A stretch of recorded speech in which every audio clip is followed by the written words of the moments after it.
జగన్మోహన్ రెడ్డిని రాజకీయంగా భూస్థాపితం చేయాలనే ఆలోచన చేసినాడు కదా చంద్రబాబు నాయుడు.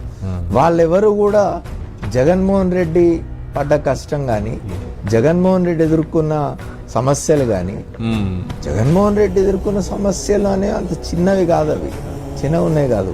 అప్పుడు దేశంలో ఒక బలోపేతమైన శక్తి కాంగ్రెస్ పార్టీ, దాని అధినేత్రి ఆమె ఒక మాట అన్నది. That's all I say now. Before you, please convey this to Mr.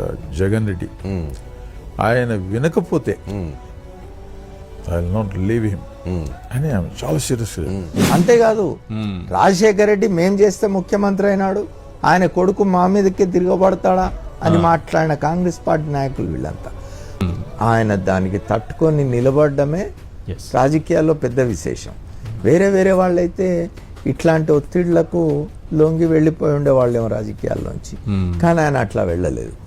2 కారణాల చేత వెళ్ళలేదు. ఒకటి, తన తండ్రి చనిపోయిన కారణంగా తాను ఏ పని చేస్తాననుకున్నాడో, చేస్తానని మాట ఇచ్చినాడో ఆ పని చేసి తీరాల్సిందే అనే ఒక సంకల్పం కారణంగా ఆయన నిలబడి ఉన్నాడు. రెండవది, ఆయన తత్వం అట్లాంటిది. ఎవరైనా తనకు నష్టం చేయాలని చూస్తే, తను నమ్మిన దానికి వ్యతిరేకంగా ఎవరైనా ఇది చేసినప్పుడు గట్టిగా నిలబడి కొట్లాడి తత్వం గలవాడు కాబట్టి నిలబడున్నాడు.